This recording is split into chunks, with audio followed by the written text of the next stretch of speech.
Bulletcast for life.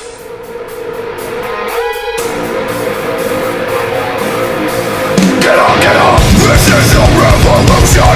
This is our time to rise! Look deep within your mind, look deep into the hate in my eyes. We are the elite, and you are the weak. No matter how hard I fall, I'll get back up on my feet. Red alert, this is gonna hurt. When your face is in the dirt, you'll know your death is what I seek. We are the elite, and you are the weak. And I will always get back up on my feet. Why are they alive? What is going on, ladies and gentlemen? It is I, the microphone Messiah, Phillip Brandon, joined by the Canadian Destroyer, BT Brandon Tanguma. Here we are, yet another week in the world of professional wrestling to recap the fallout from Elimination Chamber and the 9-year anniversary of the BC. We're a little late, but here we are still to celebrate it all, as always. Brandon Tanguma, what's cracking? What's up, everyone? We're here, 9-year anniversary, maybe a little tardy to the party, but that's okay. You know, we're here. Happy birthday, everybody. It's all of our birthdays. We all celebrate together. So go out and party this weekend for us. Go party for us, please, please, please. Got some big things to do this weekend, big things to do tomorrow. Thunder Rosa was back on the show, went over to Stockton Con, walked around. Soraya's line was massive. Saw Tommaso Ciampa over there, walked by Jungle Boy and Anna Jay, but Thunder Rosa, she came back on the BC. What are your teas? Ahead of the world title match she had this past week. Yep, unfortunately, the cinematography there was okay. It could have been a little better if somebody else was there, but somebody was already booked. But yeah, it was a quick little thing. But shout out Thunder Rosa for coming on. She one of the bigger two-time guests we've had, I would say, in terms of names. How many two-time people have we had? In general? In ever. Ever? Thunder Rosa, like Rev Gill. Carl Fredericks came on a couple times. Shout out Carl Fredericks. Shout out that Starbucks in San Jose. Yeah, that was the last time he was on.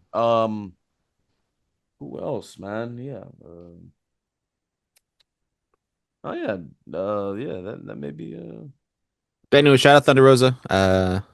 Quick little thing. She go watch the video. She leaned on Phillip for some help because it's such a long day, so tired. Yes, absolutely. Ask the hot tub time machine question. Thank you. Love to see that because it's the best question, and it has to be a hot tub time machine, not a standard time machine. How'd you feel about her answer?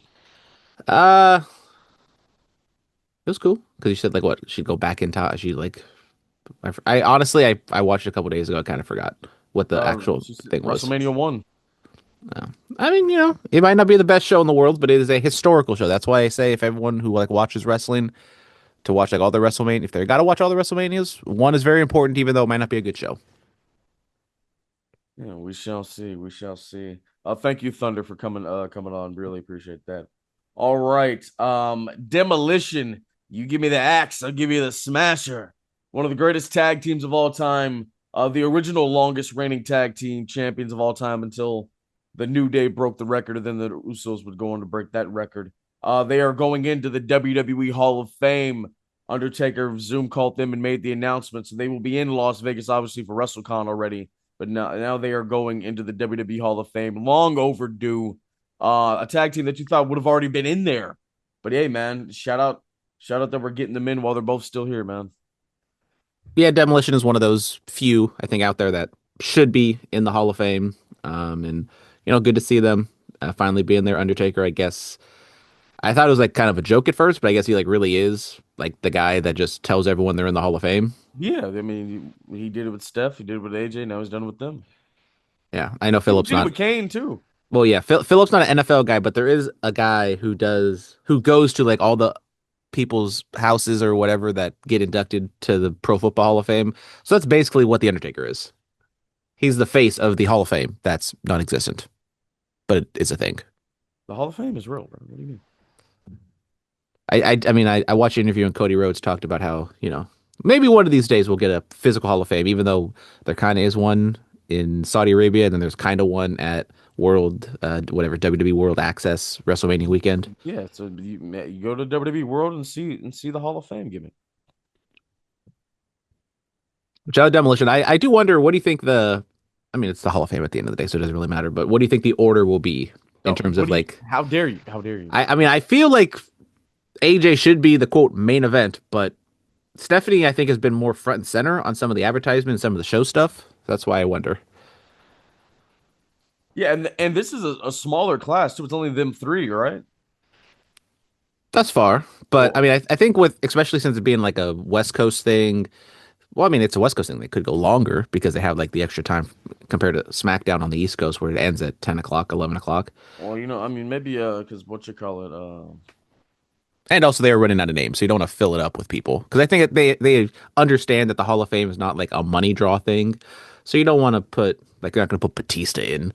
They're not going to put Miss Elizabeth. I mean, they could because she's not going to be there, unfortunately. But, they're not going to put those big names all in one class. They're going to want to spread them out. Elizabeth is already in. Is she already in? I don't know. I thought someone said that like Miss Elizabeth not in, so that's why I was very I confused. think But Miss Elizabeth is in. I got to look it up Yeah, because someone said it, and then I was like, I thought she was in, but then I guess she's not. is she not in? I thought she was in.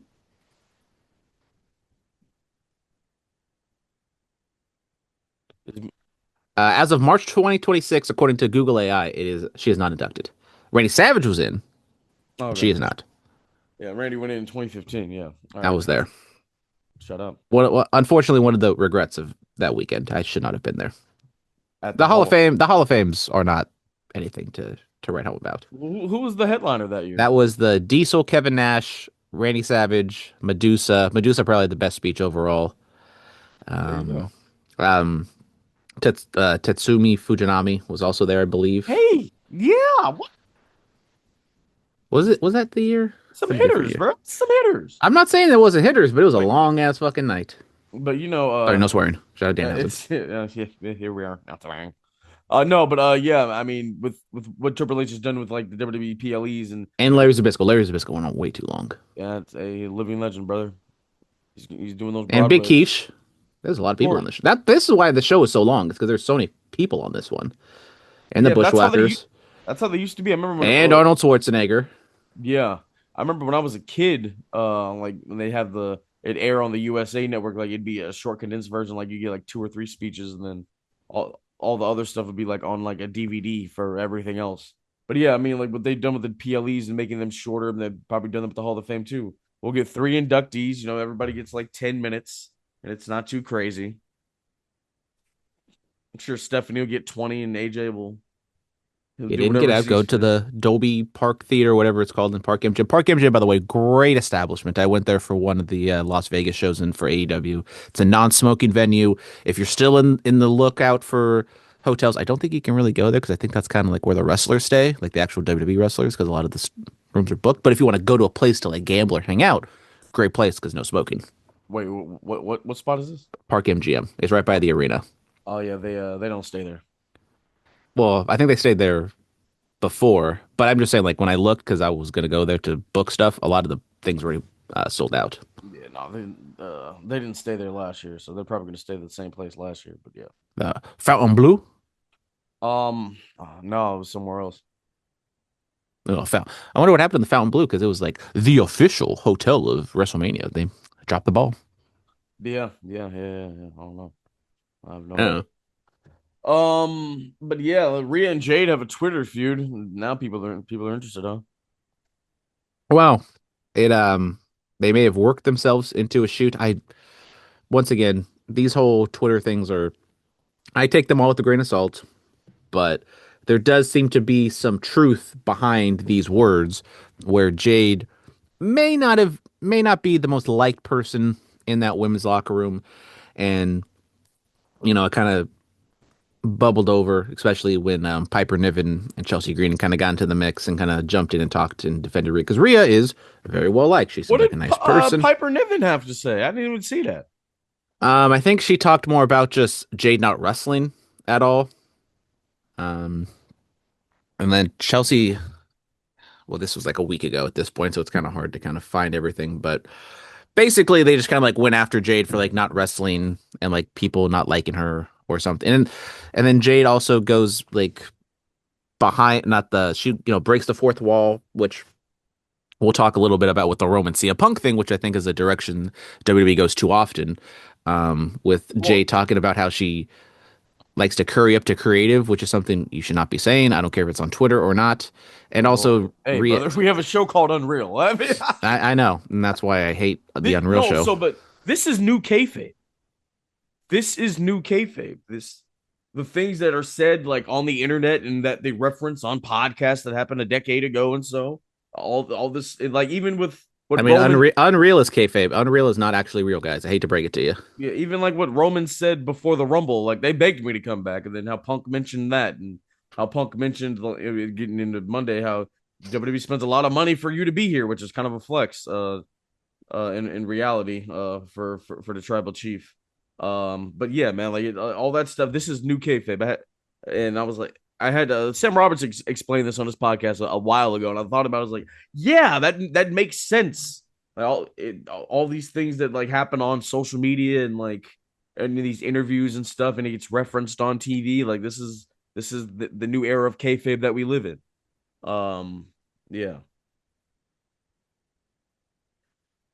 I mean, we'll find out. We recorded this before SmackDown to see how much they play into it. I think Rhea played a little bit into it on Raw. But I mean, it is interesting slash kind of disappointing that this is very similar. I feel like to the Tiffy Charlotte match from last year, to where there seemed to be like some real animosity between the two. To see how that play out. So, um, you know, we'll have to wait and see. We do have to wait and see. Road Dogg leaves WWE. Creative. Is it official? He's like gone from the company or just creative? Because that was one I was trying to look up, but I couldn't like get like definitive answer on. I'm not exactly sure. Uh, this was all news to me. Um, New yeah. Age Outlaws coming to AEW. Dun-dun-dun-dun-dun. Or what was their TNA name? They can be whatever they were in TNA. Look it up. What was their TNA name? There's no way of knowing. There is no way of knowing. But yeah, I mean, people have criticized Road Dogg for years, man. Man was just trying to do his job. Leave him alone. Do we have something on that? Um, the Voodoo Kid Mafia, is that right? Is that what it says? I don't know. I don't. Well, I'm going off of like their names. Hold on. Maybe I should go to TNA. That'd probably be a little helpful. Yeah. Oh, Three Live Crew. That's when they had Ron Killings in there. Dun-dun-dun-dun-dun. The Your James, ass better call somebody. the James Gang, and Voodoo Kid Mafia. Sure. Those are all their gimmicks in TNA. I mean, but I have a mafia. It's not a Voodoo Kid mafia, but it's a mafia nonetheless. Hopefully Road Dogg lands on his feet, man. I feel like he will. Jack Swagger, the real American, we the people. Dak Swagger is doing Power Slap. He signed up. Yeah, people the internet is taking to it. They're like, oh, really? Jack Swagger got some big hands. I don't know. Well, I mean that he may sleep some people. We got to see, but yeah, the pro wrestlers are getting into Power Slap, man. This is the new thing. Yeah, I mean, I'm kind of surprised Power Slap is still a thing because I think a lot of people just don't like it and feel like it's very dangerous. And Hey, man, shout out to Big Telco, #6 in the world, baby. yeah, I mean, And shout out to the Zeke, the Samoan Reaper. His Power Slap is today, so shout out to him. good. Shout out Jack Swagger, Jake Hager. Um, I don't watch Power Slap personally, but if it's a way to make money and currently we don't know how much actual damage they're doing to their brains, I guess it's okay. But we'll just live in ignorance until that comes out in 20 years. It's okay. It's a little bag, bro. It's a little bag. All right, let's see what else. Big E turned down the commentary position. He turned it down because of the grueling schedule of the travel and every week, and feels like he just needs time for himself and his lady and to chill out, man, and make sporadic appearances doing post shows and countdown shows. And I respect that. Yeah, I mean, I think Biggie would have been a phenomenal color commentator just because he's got the personality. He can be babyface, but I think also people kind of forget he could maybe be a little more heelish if he wanted to be, but I don't think that'd be in Biggie's bag right now, Yeah. how people see him. But, um, you know, shout out him. He does have like a really good job in terms of just, he shows up to those post shows, so that's a once a month type of gig. He can do the other stuff like on WrestleMania weekend. He's been doing a lot of things, so his schedule will be busy then. But and I believe he does like other stuff. He does like community stuff and other things like that. So unfortunately, his career was cut short, but he probably has one of the better landing spots for someone who abruptly had their career ended in WWE. Yes. There is a list that Wrestling News Co. put out. These are the most profitable wrestlers of all time. El Santo, Jim Londos, Hulk Hogan, Stone Cold Steve Austin, Ricky Dozan, Bruno Sammartino, Antonio Inoki, The Rock, John Cena, and Ric Flair. Now these are not in a specific order. These are just names. What do you think about these 10 men being the most profitable wrestlers of all time? It's, I mean, it's a solid list. I mean, when we talk about wrestlers and like the greatest of all time, I always kind of throw out that caveat that I always try to say like American wrestlers because El Santo, like someone like we don't really talk about too much on this podcast, but he is like a literal god in Mexico and a cultural icon to where like we feel like Hulk Hogan's an icon and stuff like that. Santo's on another level down in Mexico, and I feel us here in America like don't realize that and understand that. Ricky Dozan's another one to where he was an icon in the early 60s and the 50s. Yeah, I'll just Unfortunately, he died, he was killed, I believe, or yeah. there's no And way of knowing. there's no way of knowing. And But I he mean, look, he definitely died. I forget exactly how he died, but he died very young and he could have been we can always find out. we could always find out. If only there was like this magical machine that had Yes, but it a says for thing. like Ricky Dozan, the former sumo wrestler popularized pro wrestling in the post-World War II Japan, drawing millions to public televisions and setting record viewership ratings against American opponents. He was stabbed. I was right. I told you. I knew from the Yakuza. Oh my God. And then you have El Santo. I'll read this one. He cemented mass wrestling in Mexican culture by maintaining his mass publicly for decades and starring in over 50 films and comic book series. Then of course you got guys like Bruno. He sold at Madison Square Garden 188 times and functioned as the WWF's primary financial driver for over 10 years. Then of course, we know what guys like I would say Cena the I would say the only ones did. I might have like questions about would be Rock and Cena because I think at that point when Rock took over, what Stone Cold did and what that company was like on such a white hot trajectory that I think you could have almost put anybody there. Not saying the Rock's not. Well, yeah, I mean, just for like guys like Hogan, Rock, Austin, and Cena, you're including merchandise in there with a lot of this stuff. I And think I think John Cena is very overrated.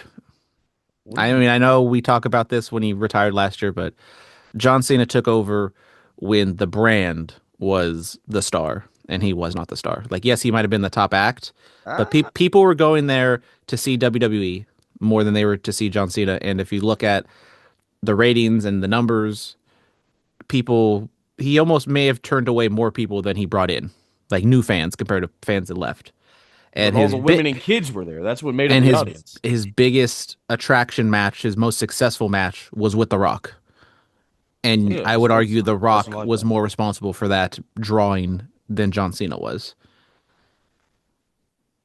So then, can we say for WrestleMania 18 was Hogan responsible for that drawing and not Rock? Like I said, WrestleMania 18, they were still off the back of the Attitude Era, and you could have basically put anything in that on that card, and it probably would have sold out. But I don't know about anything. But no, for WrestleMania, Cena, I mean WrestleMania 18, I probably would say Hulk Hogan was more responsible than The Rock. for Cena's, it says at the center of WWE's family-oriented programming shift, and he generated record merchandise revenue, led ticket sales from '05 up until I'd say like not 2015. I'd say a little past that. And then he set industry records and charitable engagements. Uh, then you look at guys like Flair. He sustained high ticket sales across multiple territories as a traveling champion for over a decade, established a luxury focused persona that heavily influenced. But for John Cena? What does lead ticket sales even mean? That is exactly what I was just saying. He was the top of the card So no, that for comes these back to merch. matches. That comes back to merchandise. That comes back to merchandise. Well, you have to see. He explained this in the O'Shea Jackson Jr. interview. He looked the data, the data, like people were booing him, but the data said different. Like, oh, okay, I sold this crowd heavily booed me, but I sold this much merch here. Okay, and then you go to all the other cities that they were in, heavily booing him, but that merchandise sold like a son bitch. Even with when he outsold the Rock in merch when they had their feud, like you know what I'm saying. He was still a driving force despite Well, that's because The Rock had boots to asses. Who the hell's buying that shirt? I mean, he had multiple shirts during from when he came back in 2011 until he was done with him in 2013. He had multiple shirts. Cena outsold him in the Garden, outsold him in Miami, outsold him in New York. You know, so I'm not saying John Cena is a nobody, but I feel like in today's era, people overrate how impactful he was to business. Like no one, I mean, there's a lot of people that well, you could.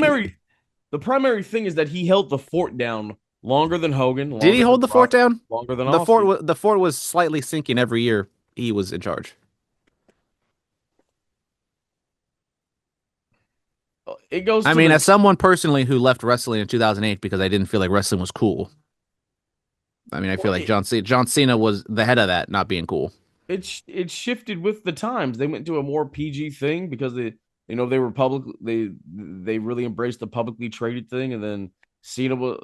I mean, he was already the top guy, so yeah, we're gonna edge into this. I mean, like you saw as it went over time. You know, Cena kept with the elusive rhymes and language and digs at people, but as they got more PG, then he had to change and adapt to what they were doing and what they were presenting. You know, if they had stayed the course of like 2000, the 2005, 2006 with the lucid language, if they had kept that going all those years, he would have kept that going. But he had to adapt with the time.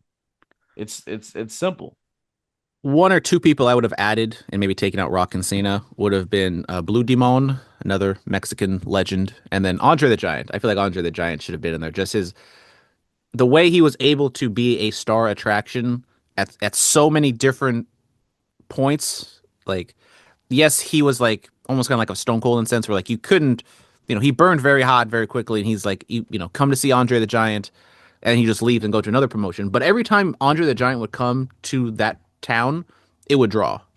Yeah, because you never saw any. I mean, he was a mythical being.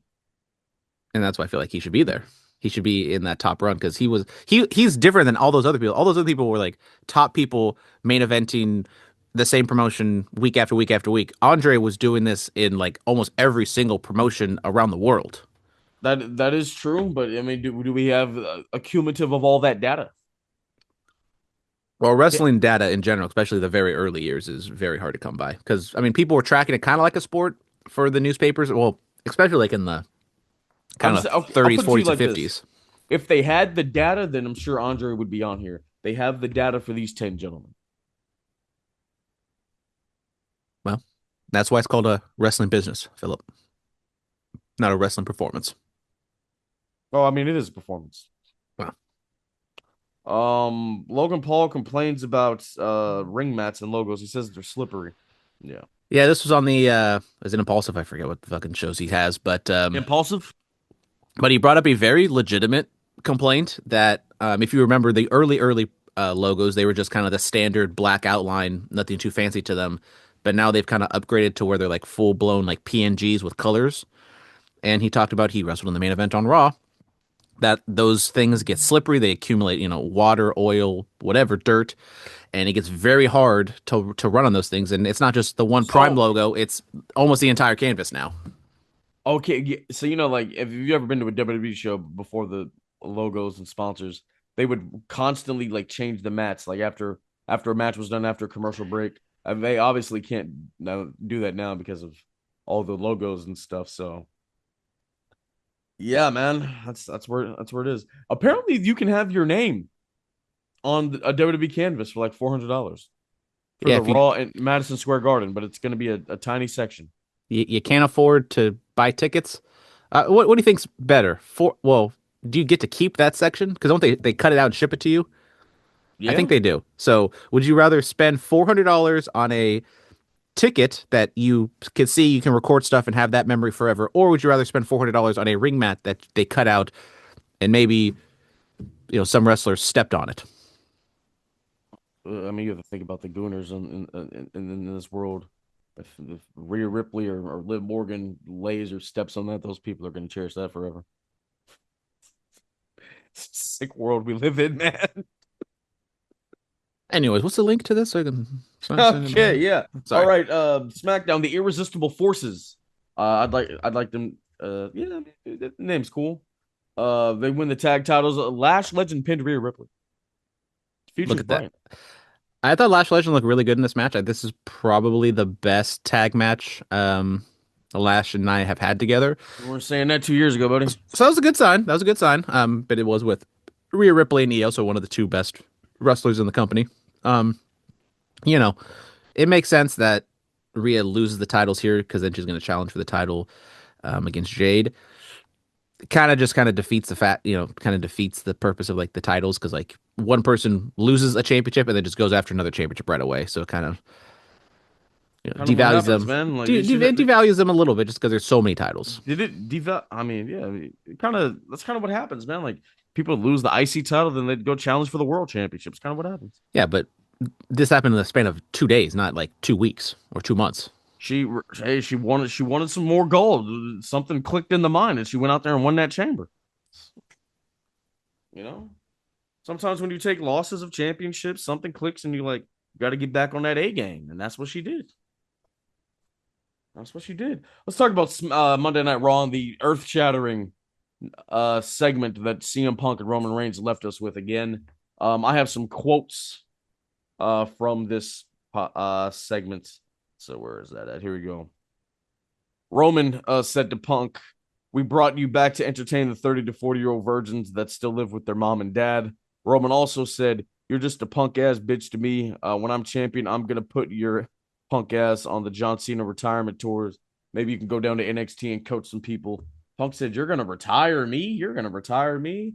And then Punk, these are the two massive quotes from this. Who is we? You got some extra Samoan goblins in your pocket? You're all alone. The Usos left you. The wise man left you. Roman also talked about how Punk can hang out with his family, but as soon as like Roman gets back around, his cousins can't wait to tell him about how much complaining that Punk is doing back there, saying like you're fake, you're not all smiles and happy to be here like you're portraying in all these interviews. And then this was the massive one. You're all alone, you can't do things by yourself. I'm gonna bury you, and so you won't be all alone. I'm gonna bury you next to your father. I said, oh, oh. Brandon, what are your thoughts on this whole thing? Well, I think they were trying to top what they did in their original promo. And I thought it was like it had its moments. They kind of went back and forth. But once again, we're so far out from WrestleMania that how are they going to keep going down this road without it feeling repetitive or destructive to both these guys? Because I think both guys had like bad moments where, like in theory, both people or a lot of fans like both guys, and they're kind of I think forcing you to kind of choose one, possibly maybe steering people in the direction of Roman because of that ending quote from CM Punk. Maybe Punk is turning heel eventually, but I've been saying that I feel CM Punk has been so like kind of bland in this WWE return that if we get like a CM Punk heel turn, more edgy, that might even make him more popular. And like some of the lines, like neither guy came across bad, or they came across bad saying those lines. Like Punk obviously talking about Roman's deceased father, Roman going after CM Punk fans, who probably a lot of them are Roman Reigns fans as well. So this could be kind of mutually destructive for both guys if they continue down this road. But I kind of wish they keep it back on track with like actual wrestling stuff because I thought first one was good because it kind of was all in quote unquote storyline, but then Roman went more towards like you know he's buddying up to business people and whatever, and This like is new kayfabe. This is what I'm telling you. This is the new era of kayfabe that we live in. we're fine now. But if we're in the same boat in 2, 3 weeks and they're still like doing these work shoot promos, I don't know. Do you Mhm. think Punk is turning heel because of that last line, or is that just him like getting a zinger in, getting his He'll walk off line? that was his walk off line. I mean, Roman won't be here for 2 of these weeks leading up to Mania, so we'll see. Uh, that should be Punk's time to just obliterate him. I think they do need to get physical with the next one. People are like, oh, they invoked the family. Dwayne's coming back. I don't know. We'll see. We shall see. We shall see. Hey, did you ever you ever find it funny how that Punk called Rock a bald fraud after the Cena heel turn, and everybody's used that term to describe Triple H, but nobody's really nobody just uses it for the guy that it was actually meant for after he kind of left the main event thing high and dry. Well, and I thought that was probably Punk's best WWE, one of Punk's best WWE promos, just got how But no, fired but up. did you see what I'm saying with the whole bald fraud Dwayne Hunter thing? Yeah, I mean, they're both bald. Sometimes people might call them frauds. I don't think. Who do you think hates the other more? Do you think Rock hates Triple H more? Triple H hates Rock more? I feel like Rock probably I hates think Triple Rock H hates more. Shawn Michaels. Well, that's why I'm saying I think Rock hates Triple H more because of Shawn Michaels, and also, you know, Dwayne is on this untouchable pedestal that he can, spit Man, down on Triple H. we can't, even though Triple H spits the water. Guys, we can't be holding off these grudges for all these years.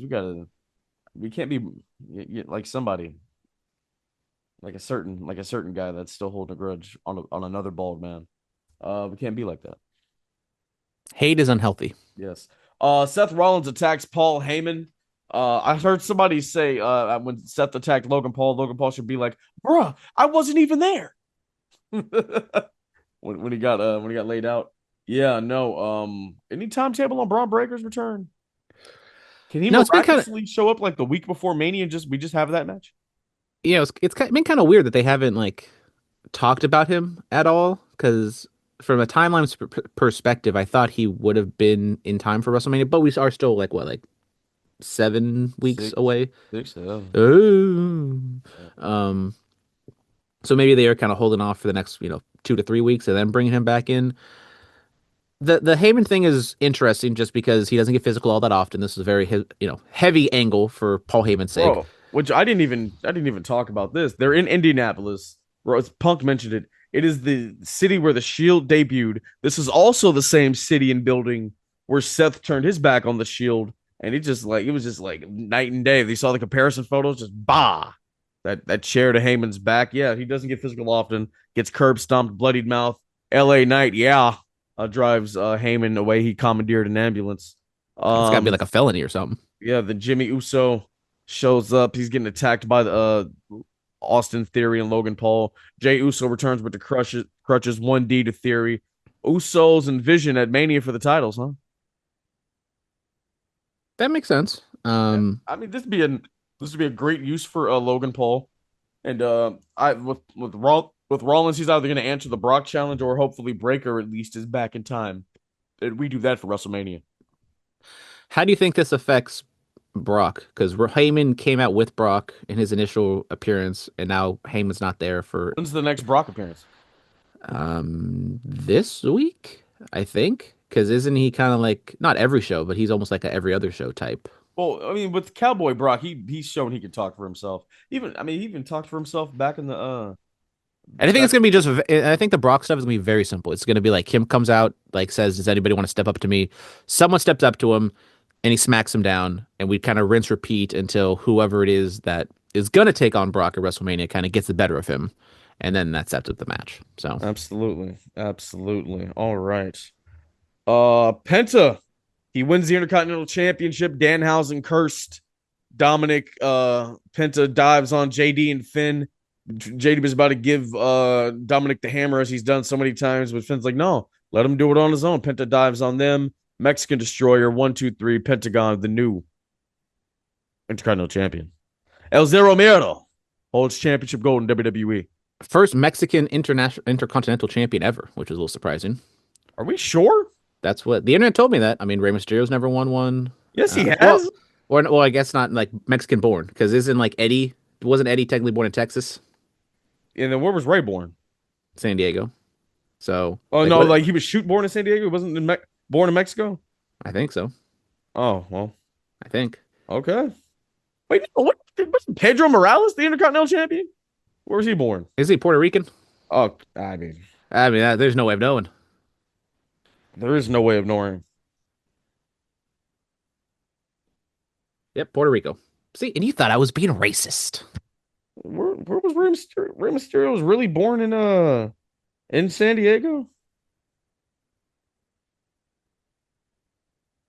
Oh, it says he was born Oh, in Chula Vista. he was born in Chula Vista, California. Okay. Wow. Wow. Anyway, shout out Danhausen. This was the perfect use of Danhausen. I thought the joke of him like saying he debuted to thunderous applause was hilarious. And this is what they should have done in his debut. Like you can't just have Danhausen like come out like he's a big deal. You need to kind of establish that it's a joke, it's a bit, it's not that serious, and just have him like honestly, if he just is in segments like this, once every couple weeks or every week for the end of time, and he has an occasional match every now and then, this is perfect because Yeah. this is what Danhausen should be. I'm And you got seeing the curse over. I'm seeing Pentagon was born in Ecatepec, which is the state of Mexico in Mexico. So hey, there you go. Yes, There you go. first Mexican born Intercontinental champion. Damn, he's been debut in '07. He's been doing this for a minute. Hey, shout out Pentagon, man. You love to see it. Always one of my absolute favorites. Glad that he's gotten this opportunity to shine. As we move on, Obafemi and Rusev brawled on Raw. That was cool to see. Gunther defeats Dragon Lee, rips that mask off, chokes him out. I love this match. It just kind of solidifies that I keep telling everybody Dragon Lee is so talented, and if they just went with him and he had like a little bit more of a push, this match could have been even bigger because you saw the people were getting behind him because he Do is so good. do you know how talented Dragon Lee is, bro? He won the Brother. King of the Indies not once, not twice, but three times. Yeah, I mean, I just wish they did more with Dragon Lee because this was like they're not doing anything with them, and yet he was able to get the crowd like so much behind him. Like, yes, there might be a little Bro, more. That might be a little more Gunther than Dragon Lee, but still, Dragon Lee, Penta, Javon Evans, triple threat IC title. Make it happen. make it happen. Still wondering what Gunther's gonna do at WrestleMania because AJ's not there. I don't think he's gonna step it to Brock Lesnar. He might, but Oh, well, my pick was Randy, but then Randy kind of won the chamber. Randy has other things on his mind. Yeah. Liv Morgan's promo on Raw. Very well done. The backstage, the walking around, the cut scenes. She's like, yeah, I'm sorry, I'm privileged. Or no, she said, you're right, I am privileged. I got signed by WWE at 20 years old. You were living in a mud hut. You wrestled in flea infested rings for 10 years while I went on to become champion multiple times and do all these great things. Money in the Bank, Royal Rumble winner. Bro, Liv Morgan won the most profitable Royal Rumble of all time. There you go. She's she's the greatest Royal Rumble winner. Put it on the list. Put her on the list, man. I'm telling you right now. Kick Ricky Dozan out. Put Liv Morgan there. Hey! Shout out Ricky Dozan. One of my favorite matches is was it? I think is it is it Luthez versus Ricky Dozan? Let me look that up while we talk about this Liv Morgan program. I mean, timeline matches. I thought this promo was pretty good. It's very straightforward. When Liv is like not overacting, like kind of doing her laugh and kind of doing her bit, I think when she's more grounded, I think she can be much better. And I thought this was a grounded promo, and I thought it was pretty good. Yes, here it is. Ricky Dozan Luthez NWA title 1957. There you go. There we go. Oh, but yeah, I love this promo from. Let's get to AEW real quick as we move on. The inspiration lost, and that pisses me off. Yeah, Inspiration. I think this was maybe this was definitely their Dynamite debut. I don't know if they wrestled on Collision or not, but they lost the Brawling Birds. It was a straightforward squash match for Alex Windsor and oh my God, I'm completely blanking on her name right now. The redhead, Jamie Hayter. There we go. I got it Damn, there how can you eventually. forget Jamie Hayter, bro? Um, but yeah, it was a fine match. With another squash match, like Adam Page had a squash match, and he just killed the guy in like 5 seconds, so that was fun. Overall, pretty good episode of Dynamite. Like nothing too spectacular in terms of promos and stuff, but just good, solid stuff from top to bottom. The War Dogs defeated Darby Allin and Orange Cassidy. Then David Finlay debuted. So now the entire they're just called the Dogs. They're a trio in AEW. No word if it's like a dual contract with them in New Japan. I would assume so, to where they kind of bounce back and forth. But good to see all the boys together. I still feel like Gabe Kidd is the guy to go with out of the three. So we'll see. Gabriel Kidd. So we'll see how he kind of transforms and elevates himself in AEW. Swerve was much more heelish this week compared to his promo last week, where he was kind of like wavering. I felt as though he attacked Brody King after Brody cut a little promo, and he hung him. Talked about how he's the dangerous man in AEW. That match is set for Revolution, so Swerve and Brody should be a really good match. Also, they booked Bandito versus Andrade. That should be a really good match. I'm excited for that one. World Championship for the women. Tekla defeated our girl Thunder Rosa. Oh, I know. Damn it. Solid match. Tekla beat Rosa. Chris Statlander was in Thunder Rosa's corner, so maybe they're still building to a Tekla Statlander rematch at Revolution. I mean, the show is next week, so I would assume that's the direction they're going, unless they do like some like multi-person match, but I doubt it.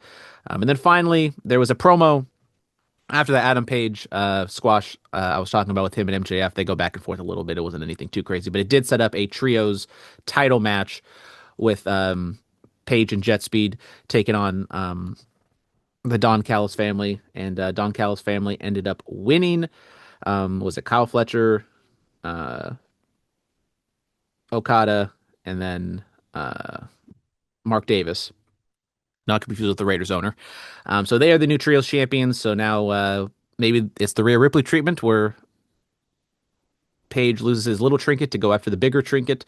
But solid match once again. FTR had a promo, two promos actually, one against the Young Bucks and a pre-recorded one, and then another promo with Tommaso Ciampa. All good stuff. So, like I said, solid episode of Dynamite, even though there was nothing like... Wait, Page wrestled twice on this? Yeah, well, the first one didn't count. Okay. Like I said, the first one was like a 5 second squash match. He literally just like hit him with something and then hit him with the buckshot, and then that was it. I see. Kevin Knight also wrestled twice, I believe, because he wrestled MJF in the opener. Well, yeah, hey, shout out. Oh, that's right. Shout out to the Jet, baby. Shout out to the Jet, man. Hello. Man, that's going to do it for AEW. Ladies and gentlemen, this Saturday, 5 p.m., it's an early show. The Oasis Pro Dojo, 1275 San Pablo Avenue, Berkeley, California. Bay versus the World 4, man. We got a lot of matches coming up, man. The Gator Boys versus Big Meat and Jacob Axton. You have the Melanin Mafia going up against Darkside. You have Mia Sweets going up against Anton Voorhees. The Punjabi strap match for the Pacific Seas Championship. Sancho Demira versus Harman Chima. I think that boy Demir is about to walk out with that title, yes, sir. And then, of course, your main event, the Strays versus the South Pacific Savages. You don't want to miss it. Bay versus the World 4. Come party with Oasis Pro, man. They do it like nobody else. Thank you guys so much. As always, be safe and stay dangerous. Yes, sir.